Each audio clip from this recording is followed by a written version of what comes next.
If you really want to know what makes it go, what takes it high or sends it low down, well, you can work it out if you just learn about the way things work. If you really want to know how it can ride or bump and jump or glide and slide, you ought to take a little look inside the way things work and watch the thingamabob that turns the knob, that makes the jigger jig, that turns the thingamajig, that pulls the trigger, that makes the digger dig. If you really want to know how it can fly without a wing or string to tie with, you find the same simple rules apply with the way things work.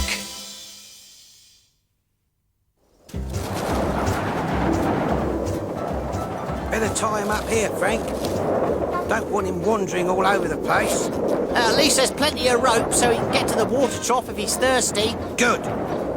Because nothing's worse than a dehydrated mammoth. Well, anyway, if he frees himself, he won't go very far. How much do you bet? Come on, you two! We haven't got all day! The Brenda had very kindly agreed to help run the Mammoth Island awning factory whilst its owner was away on a late summer vacation. Unfortunately, everything was behind schedule, and there were lots of awnings to deliver, so she asked Frank and Pilbeam to help. Better get this onto him, then.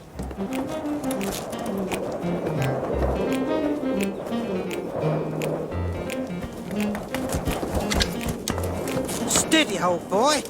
It's not heavy, just a little awkward. That won't do. He can't see properly. That's a bit better, isn't it? As long as we don't have to go through any narrow entrances.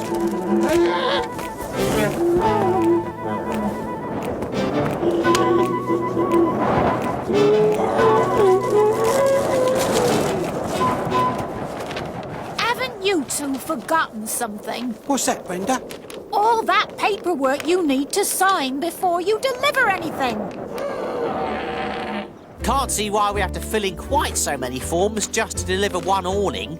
They call that modernisation, part of the elimination of inefficiency. More like the elimination of forests, with all those trees they have to cut down to make all that paper.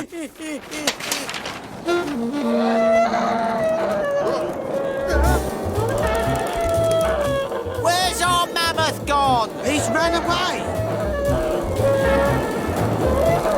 No, this can't be true. Well, I don't want to believe it.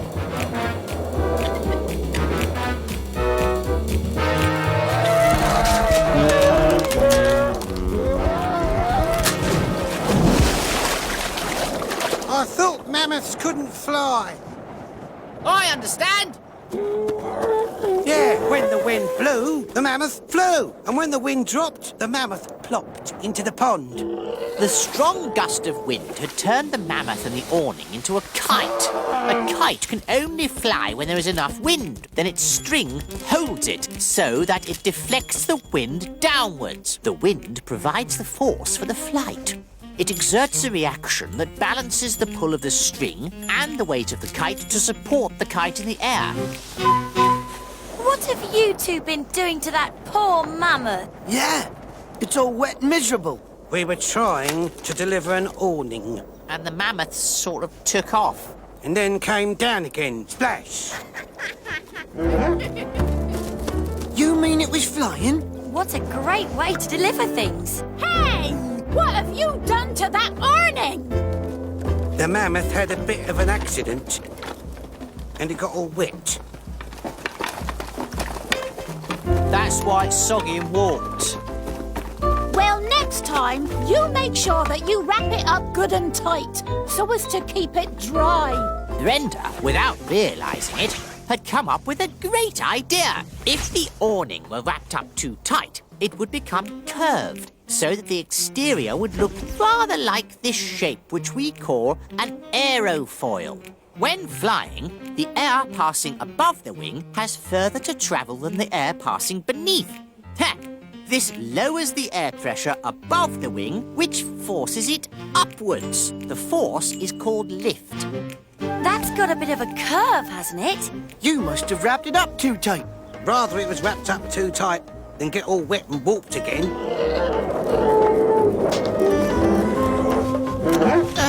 Steady on, old thing. Gently does it.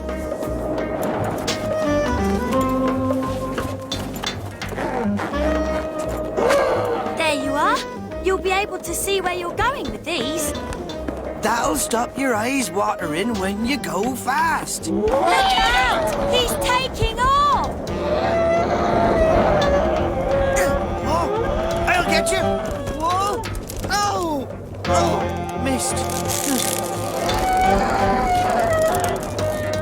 Don't worry. He's still attached to the rope. He can't go far.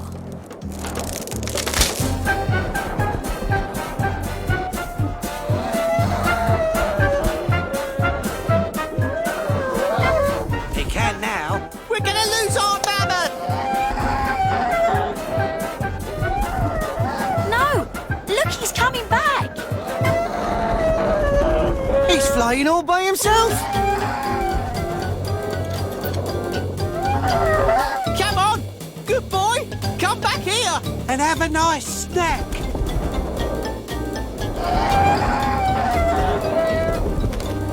Oh, there's a good boy then.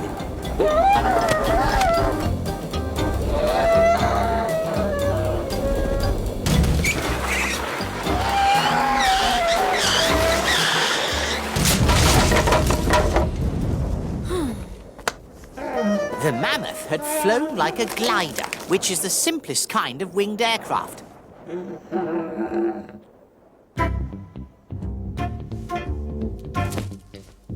It's pulled along the ground until it's moving fast enough for the lift generated by the wings to exceed its weight.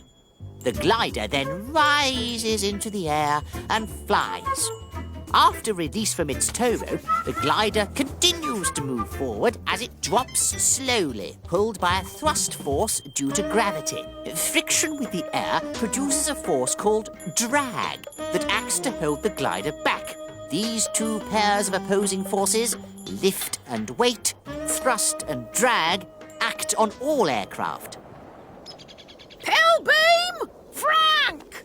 What's that mammoth of yours doing on top of my pile of awning material?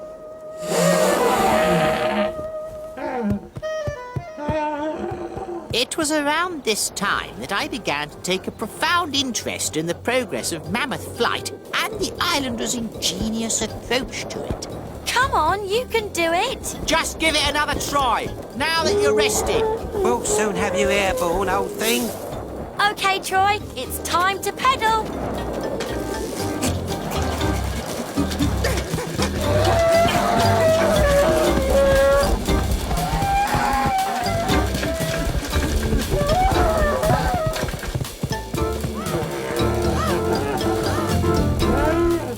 However fast the mammoth ran, he could not take off. So, You had better have these.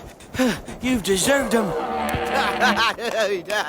everyone decided that the best way for the mammoth to get airborne must be to provide it with wheels and use some form of on-board propulsion. With those skates on, he'll zoom down the runway. What? Are you going to push him or something? No, I've got a much better idea. Trunk power. What's that? I'll show you. Come on, everybody, gather round. Now, what you've all got to do is take deep breaths with your mouth and blow the air out of your nose as hard as you can. Olive, are you out of your mind or something? No, Auntie Brenda. Just please do as I ask. Trust me. Now all we need is some direction. Dad, Pillbeam, get him to point his trunk backwards. Brilliant! Absolutely brilliant! In, out, in, out, in, out. Good boy. Keep it up. In, out,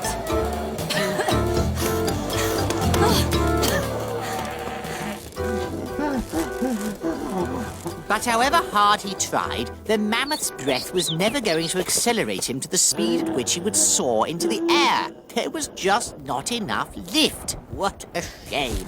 It had seemed such a brilliant idea. The islanders, as ever, would not give up. They were most resourceful. What we need is something that will push the mammoth up into the air. We haven't got much time. All the deliveries are terribly late. We'll need something strong and powerful, won't we? In the end, I had to stop the islanders from putting a huge jet on the mammoth's back. Because the whole idea was far too dangerous, and the poor mammoth could have come to great harm, as there was no way to control his flight. At that moment, the owner of the factory returned from his holiday. As soon as he heard about the islanders' experiments, he gave up worrying about awning deliveries and went into the aircraft industry. The aircraft he built was controlled by this control column and these pedals.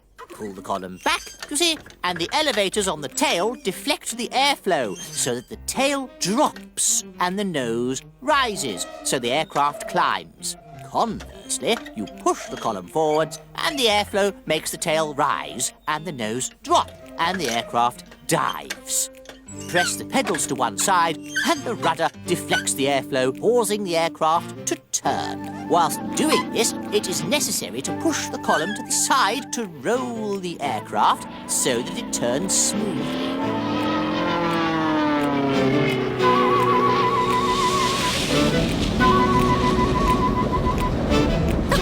I'm so excited! I've never been on an overseas holiday before. How could you afford all this, Mum? That kind man who owned the awning factory gave the tickets to me. He said it was a thank you for some ideas we gave him. That's nice, Brenda. One thing's worrying me, though. What's that, Philbeam? I'm missing our mammoth already. I wonder how he is. If it wasn't for you, I'd still be making awnings.